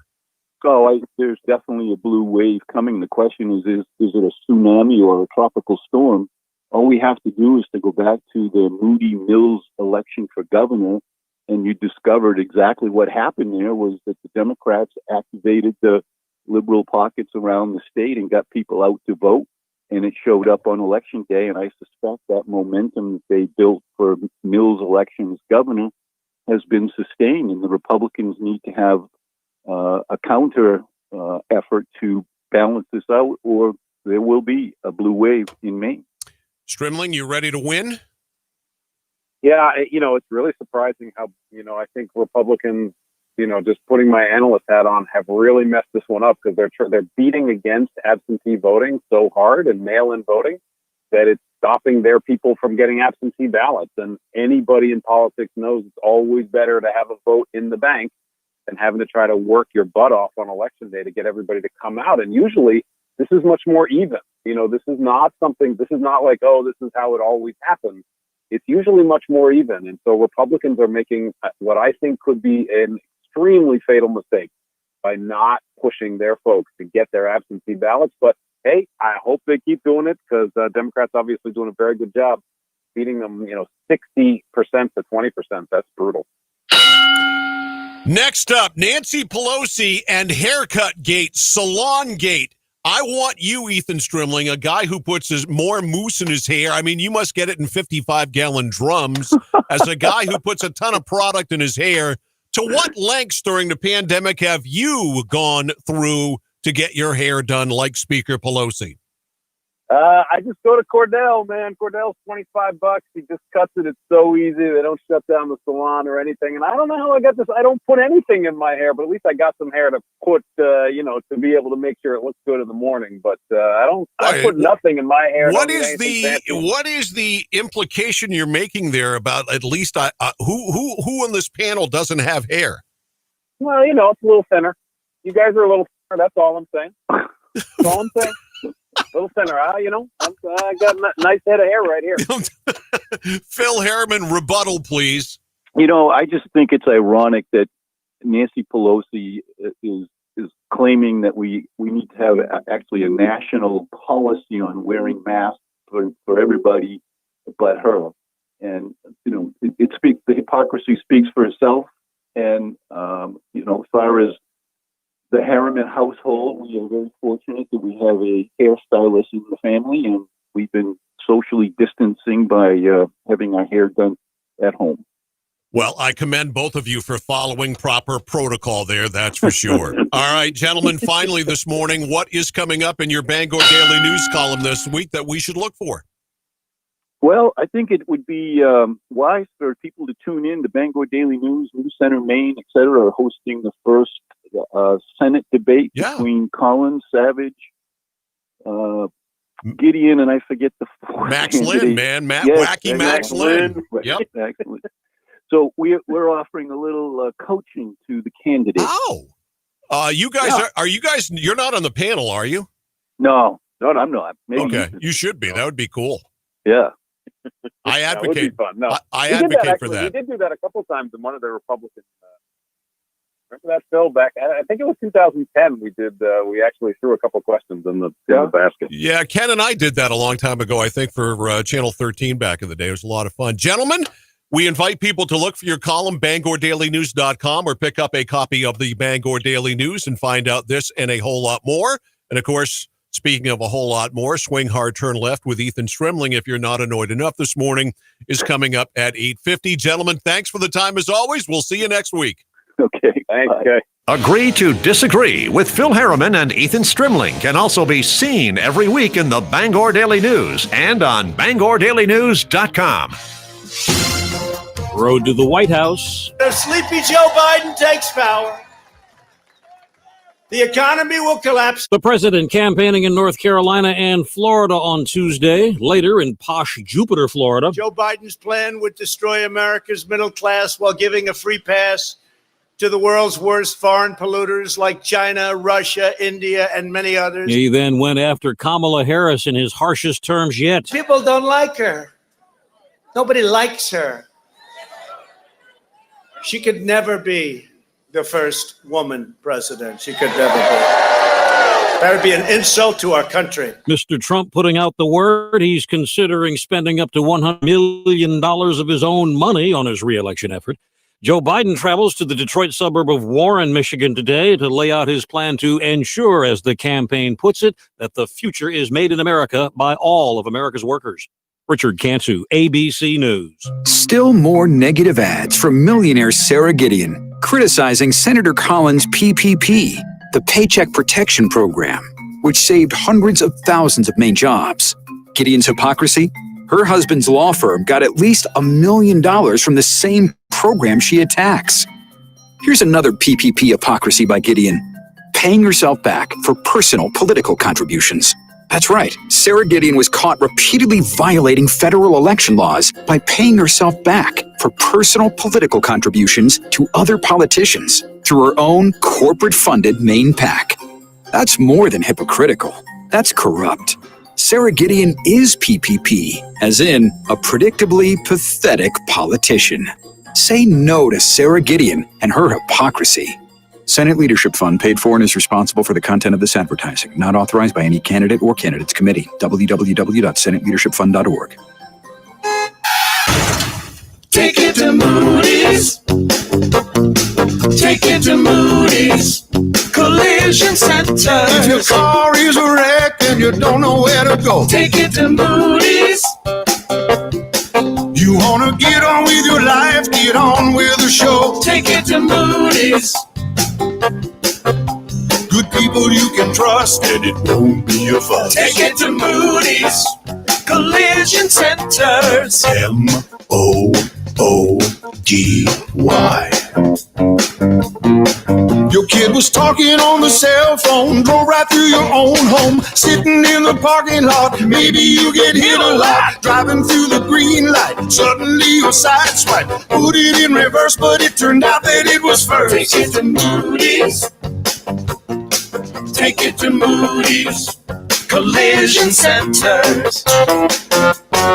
I'm CBS 13's Lauren Healy with a news update on Legacy 1160 WSKW. Maine Secretary of State tells CBS 13 he started printing ballots for November, and right now, voters will use ranked choice voting in the presidential election. Secretary of State Matt Dunlap says the Supreme Court decision yesterday means he is going to print ballots with a ranked choice race for president, even as the Maine Republican Party is fighting it. The Maine GOP says it's still possible that the ranked choice voting process won't actually be used in the election. That's because Maine's Supreme Court hasn't made a final ruling. Dunlap's decision is basically saying the lower court decision is on hold while the issue is appealed. So for now, Dunlap says the people's veto question will not be on the ballot. There's no word on when the high court could make a final ruling. If Maine does use ranked choice voting for the presidential election, it would be the first state ever to do so. Right now, more elementary school students in Lewiston are forced to walk to school. The interim superintendent says there is a critical shortage of bus drivers. He told the school committee last night a solution would be to have Connors Elementary School students in grades 3 through 6 walk if they live less than a mile away from school. The students would walk along a path that's always in the sight of school staff. He also told the committee the district would double bus runs for the school students, but that would disrupt the school day. Today, the Hallowell Police Department is holding a friendly competition with Richmond Police to cram the cruiser with school supplies for RSU2 elementary schools for both communities. From 8 a.m. to 4 p.m., you can bring supplies, including masks, number 2 pencils, glue sticks, colored pencils, and crayons. The department that collects the most supplies wins, and the losing chief will deliver coffee and donuts to school staff at the winning school. Skowhegan is putting rules in writing before a potential needle exchange program opens in town. The town passed an ordinance late last month authorizing a needle exchange program under certain regulations. For example, it can't be near parks, schools, churches, or other places children meet. The town passed the ordinance after a Portland group indicated they'd like to start a needle exchange program in the area. In sports, the Boston Red Sox and the Philadelphia Phillies had a doubleheader yesterday and split the two games. Phillies won game 1, 6-5, and the Red Sox won game 2, 5-2. The Celtics take on the Toronto Raptors tonight in game 6 of the conference semifinals at 6:30. I'm CBS 13's Lauren Healy on Legacy 1160 WSKW. Many things have changed with COVID-19, and Franklin Somerset Federal Credit Union would like to thank all of their members for adhering to the changes. Franklin Somerset Federal Credit Union has moved forward with reopening some of their lobbies. In accordance with appropriate CDC guidelines, the Farmington and Skowhegan branches now have access to limited services in their lobbies. They also highly recommend continued use of their drive-through services, teller phone, night deposit, easy banking, and mobile banking for everyday transactions and appointments for loans or new accounts at both Farmington and Skowhegan, as well as their other branches in Kingfield, Stratton, and Madison. The safety of their members and their staff is of utmost concern. They'd like to thank you for your patience and your cooperation in helping them as we work through these unusual circumstances and develop newer and safer ways to meet your financial needs. Visit them on the web at f-sfcu.com.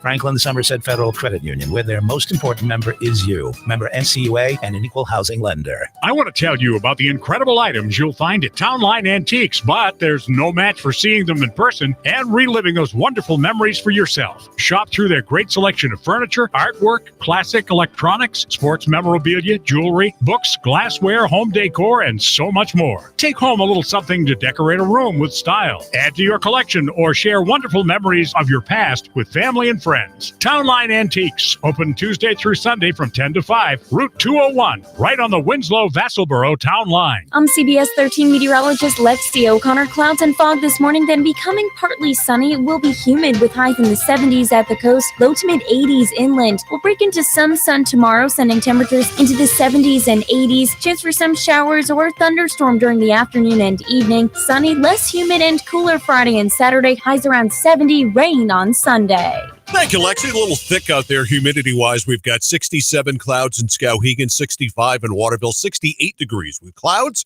and some fog here in Augusta. You're up to date from Maine's Heritage Station, Legacy 1160 WSKW. His mediocre high school academic achievements have prepared him nicely for a career in radio. Fat, drunk, and stupid is no way to go through life, son. It's the Mike Violet Show on Legacy 1160 WSKW.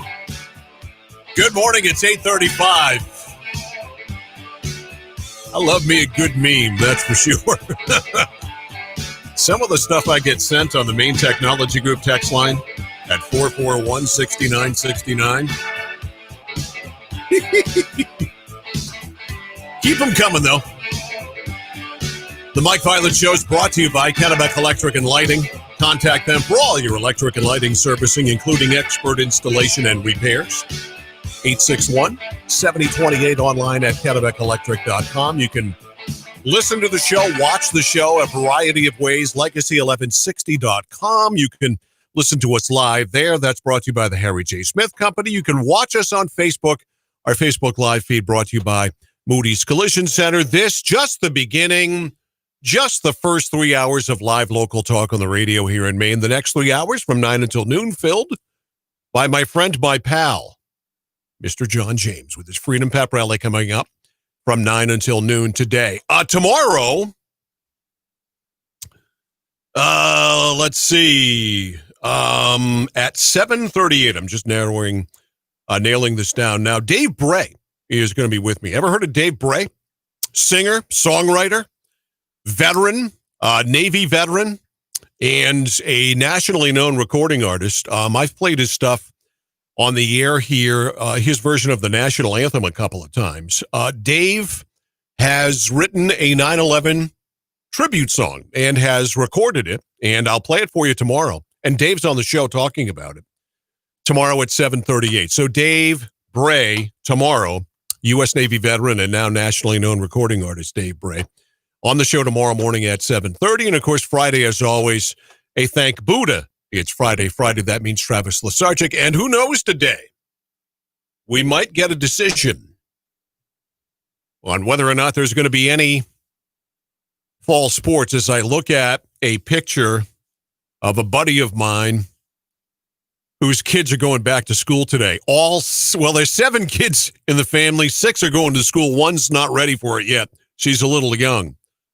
7 of them, and 2 of them are varsity athletes. One of them is a senior who has busted his behind to get ready for his senior year in football, and it shows in a picture. The kid has lifted some serious weight as an offensive lineman.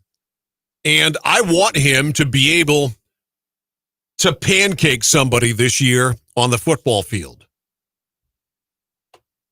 And we're going to find out, I guess, today, whether or not that's actually going to happen or not. They, and you know who they are, they said they're going to decide today.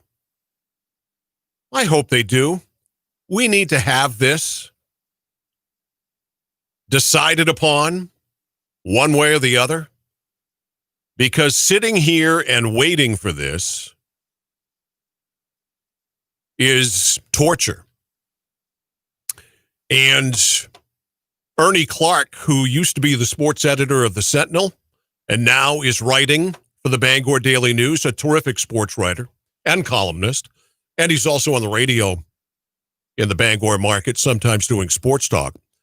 Ernie wrote a piece for the Bangor Daily News a couple of days ago now that talks about life without sports during the whole coronavirus pandemic, creating unhealthy isolation for Maine high school students.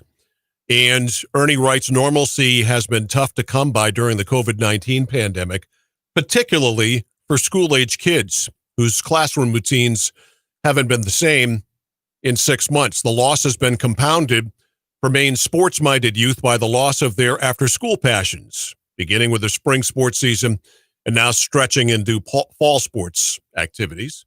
And it's not just sports. I want to make that clear, that all kids, anything that they're doing extracurricular-wise at the school, football, soccer, field hockey, volleyball, golf, cross country, and any other fall sports I'm missing, along with drama, chorus, and whatever else is going on. And in the piece here, Ernie talked to John Quinn, a pediatric psychiatric clinician. Boy, there's a mouthful. at Northern Light Acadia Hospital in Bangor. John Quinn. John said, quote, when we talk about something like athletics being taken away, for somebody that's far apart from that experience, it can be like, what's the big deal? It's just a game. True. But for these kids that are in it and are in that developmental stage, it can be such an important part of their identity, such an important part of how they navigate through school and the after-school times. How many coaches lately, how many people involved lately, whether it's been Bea Lippert, the Coney head coach, whether it's been Jennifer LeBlanc, the football mom from Bonnie Eagle, who along with a bunch of other football moms put together hashtag Let Them Play Fall Sports, got the rally going here on Labor Day Monday. Exactly. And whatever it takes, as Bea Lippert said, the Coney coach, to get them through school, dangling that carrot of football, field hockey. And it's not just the boys. Look, I think having one of each, I've seen girls seem much more, they seem to have some more aptitude for the academics than the boys do. And of course, in the case of my kids at the high school level, that was the most stark contrast ever. I had one kid who breezed through, guess which one, and another one who wow. So whatever it takes for kids to be incentivized, and if it takes football or field hockey or running cross country or whatever. John Quinn said he stressed having those outlets taken away can create challenges at home and at school in terms of mental health. And Ernie writes in the story that sentiment is reinforced by a nationwide survey done by the University of Wisconsin during the coronavirus, that approximately 2/3 of 3,243 high school students who are athletes surveyed and who lost the chance to play a spring sport reported feelings of anxiety and depression at levels that in most cases would require medical attention. Herself, Janet Mills, never thought about this. Tim McGuine, University of Wisconsin health trainer and lead researcher on the product, said this is a piece of the puzzle that everybody needs to consider when they decide whether or not to move forward with restoring sports. The study also reported that physical activity levels were 50% lower than they were for the respondents prior to the pandemic, and cited quality of life scores lower than researchers had ever found in similar studies of adolescents. Quinn said, quote, the common denominator is this idea that kids don't do well when they're isolated and withdrawn from people and activities that are important to them. Those are pretty big protective factors for kids. That doesn't mean that a team or after-school activity is the only way to achieve those protective factors, but take away those things and it doesn't have an impact on kids. And I can hear those people, and you know who they are. Well, if it saves one life, you're so selfish. They don't need to play sports. When you look at everything, what is it, quantitatively? Is that how you say it? Everything, the whole enchilada. It's impactful. It's very, very impactful. And it has been underestimated how impactful that it is and how impactful that it's going to be down the line. Kids are struggling right now with all of this crap that the adults in their lives have thrown at them through all of this. 6 months without being in their regular routine of school, of sports, if they played a spring sport, or if they were involved in chorus or drama or what club they're in. And again, 0.055 is the number. That is the percent of the current population that has died. And I am not minimizing death. 0.055. That is a smidge.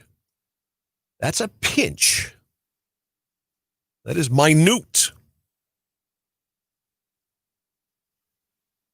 And we have hurt a lot of kids emotionally. We've hurt a lot of kids physically. So what do I think's going to happen today? I hate to be a skunk at the picnic. You know I do. You know how much I love sports.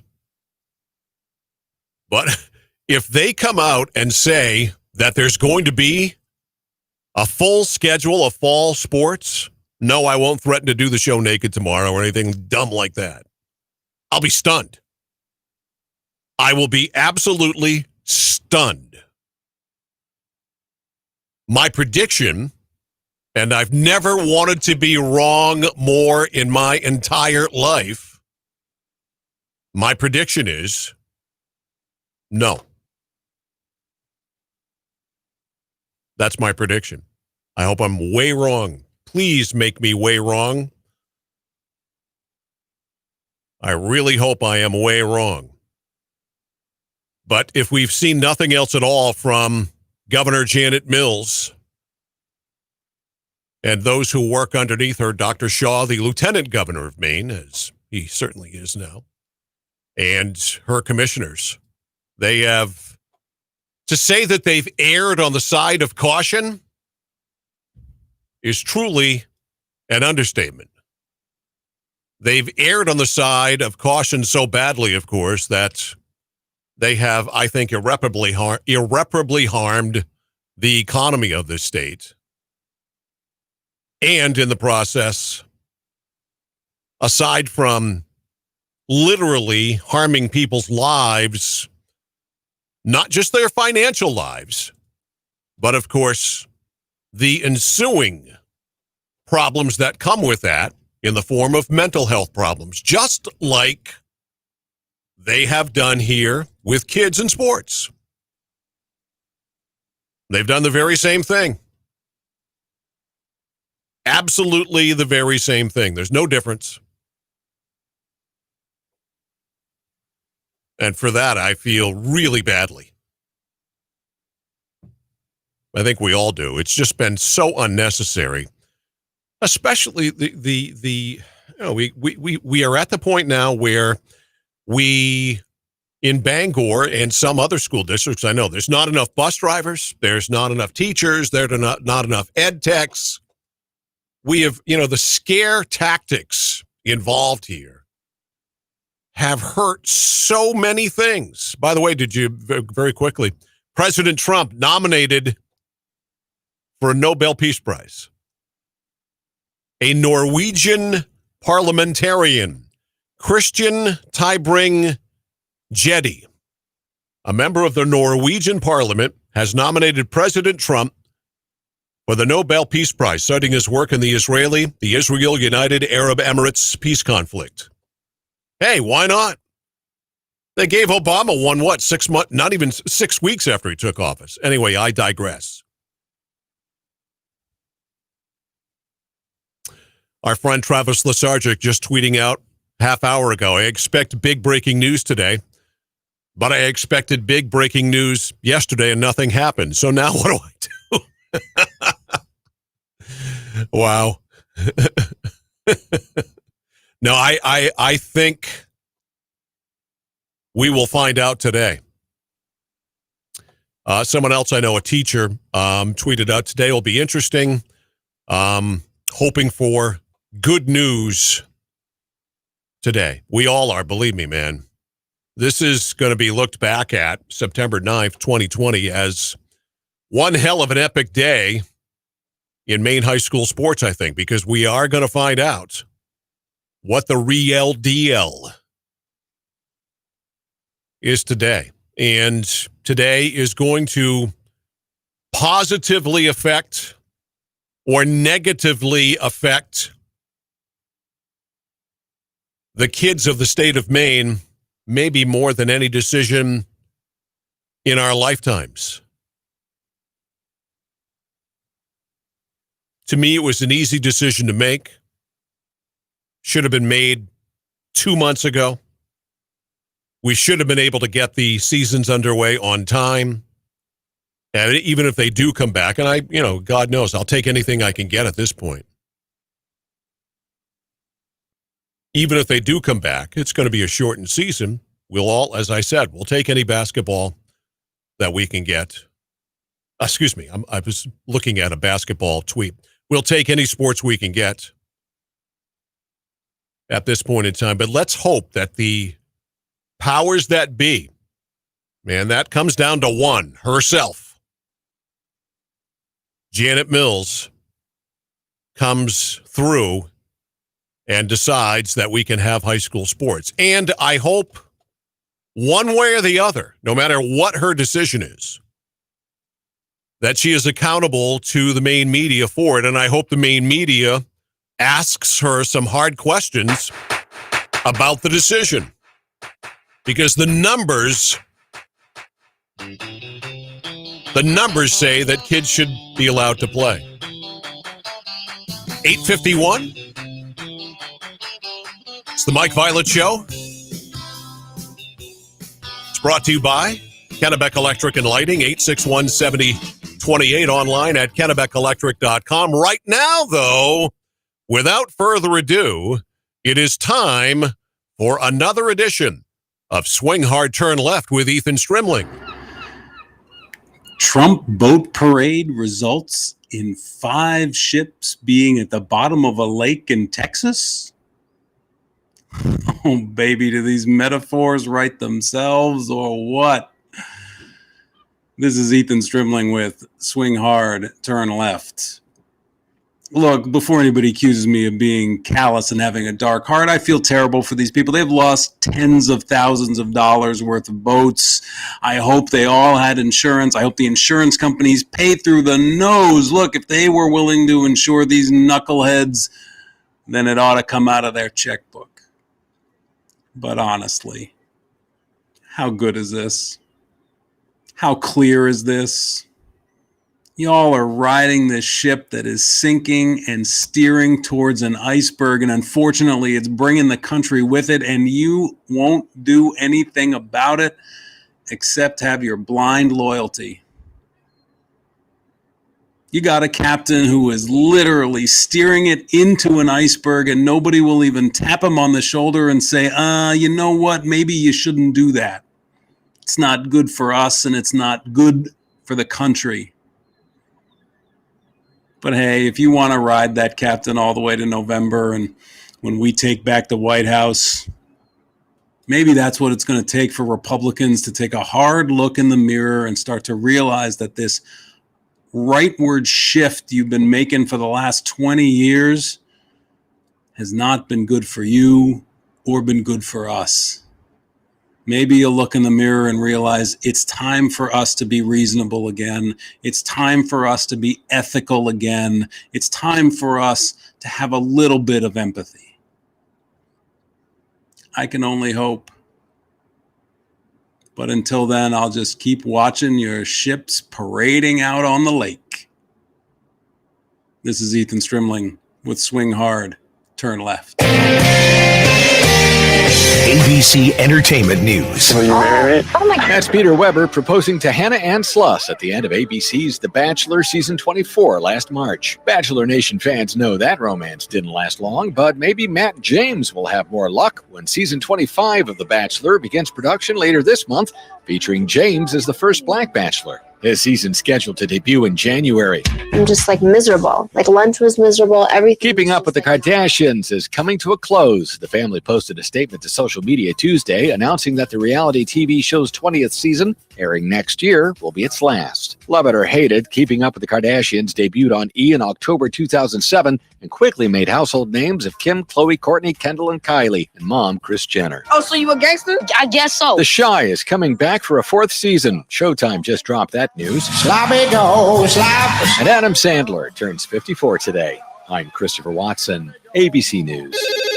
Maine Voter Information Hotline, can I help you? Yes, I'm calling about those ads running for Susan Collins, the ones attacking Sarah Gideon. Yes, ma'am. We've been getting a lot of calls about those. Huh. Well, are they true? Like what they say about Sarah Gideon and taxes? Well, it says here newspapers have been speaking out about those. The Portland Press-Herald said the ads were largely out of context, and the Bangor Daily News said the ad misleads on Gideon's record of paying taxes. Interesting. But is it true that Gideon raised taxes in Augusta? No, ma'am. Says here Sarah Gideon helped lower taxes for the middle class, including sponsoring the first direct property tax relief bill to pass in many years. I told Bert I remembered that. I should get him to call you. I'll leave that to you, ma'am. We are pretty busy these days. I can only imagine. Good luck. Thank you, ma'am. I'm Sarah Gideon, running for U.S. Senate, and I approve this message. Paid for by Sarah Gideon from Maine. Are you an unemployed or underemployed veteran or an employer looking to hire? The Maine Hire a Vet campaign is going virtual and coming to computers and phones Tuesday, September 15th. The kickoff event begins at 11 with a hiring fair from 1 to 4. Their goal is 100 businesses hiring 100 vets in 100 days, but this event is open to everybody. Hire the right veteran for the right job right now. Visit MaineCareerCenter.com and click on the Hire a Vet link. Thanks to Bath Iron Works, Veterans Education and Transition Services, Maine Bureau of Veteran Services, and Destination Occupation. I'm a fisherman, and I am Sam. The Sportsman's Alliance of Maine is a champion of our rights to fully enjoy Maine as we like. Support the preservation of our proud outdoor heritage by becoming a member at sportsmansallianceofmaine.org today. Take it to Moody's. Take it to Moody's Collision Center. If your car is a wreck and you don't know where to go, take it to Moody's. You want to get on with your life, get on with the show, take it to Moody's. Good people you can trust and it won't be a fuss. Take it to Moody's Collision Centers. M-O-O-D-Y. Your kid was talking on the cell phone, drove right through your own home, sitting in the parking lot. Maybe you get hit a lot, driving through the green light. Suddenly your side swipe, put it in reverse, but it turned out that it was first. Take it to Moody's.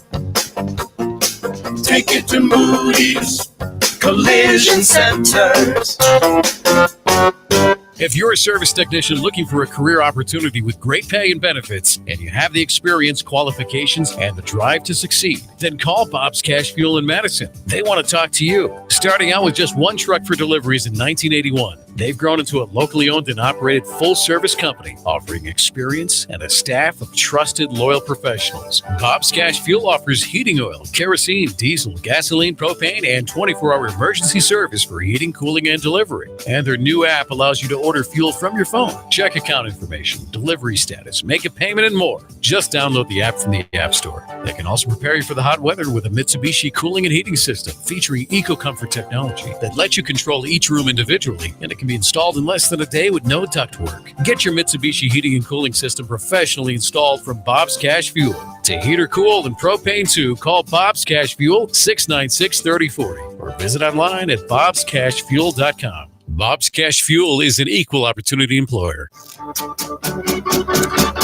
8:58, John James Freedom Pep Rally up next here in a couple at 9 o'clock. Tomorrow, obviously we'll wait around here today and let you know on social media about the decision whether or not there's going to be fall high school sports. But tomorrow, musician Dave Bray will join me at 7:38 to talk about his new 9/11 tribute song that he has just written, sung, and released, and we'll let you hear the song as well. And obviously tomorrow, reaction to whatever the decision is, one way or the other. John James is next as 6 hours of live local talk continues on Central Maine's Heritage Station, Legacy 1160 WSKW. See you bright and early tomorrow morning at 6.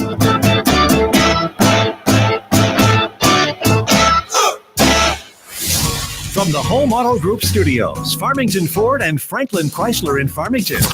This is WSKW, Skowhegan, Augusta, Waterville, Legacy 1160. ABC News, I'm Faith Abube. A firestorm hitting the West Coast from Washington State to Southern California. There are at least 200 large wildfires burning right now. ABC's Alex Stone is in Los Angeles. At least here in Southern California, the Santa Ana winds, which honestly don't seem that bad at the moment. It's really not windy here. They're due to hit their peak midday today and then begin dying down. The wind is what pushes flames into neighborhoods like in Medford, Oregon overnight, so things should begin getting better later today. Thousands had to be evacuated from Medford throughout the night. AstraZeneca's COVID vaccine trial being done at Oxford University has been put on hold. A human volunteer developed an unexplained illness. And a new study of patients with severe cases of COVID-19 finds the virus can cause a long-term damage to lungs that lasts long after the infection is gone. Senate Majority Leader Mitch McConnell announcing that the Senate will vote on a Republican coronavirus relief plan tomorrow. This is ABC News. Nearly 2 weeks after Hurricane Laura hit Southwest Louisiana, nearly 90% of homes and businesses in Calcasieu Parish still have no power. A 45-year-old man died in a house fire started by the candle he was using for light. A high school senior is facing a 5-day suspension for showing up to class. 17-year-old Maverick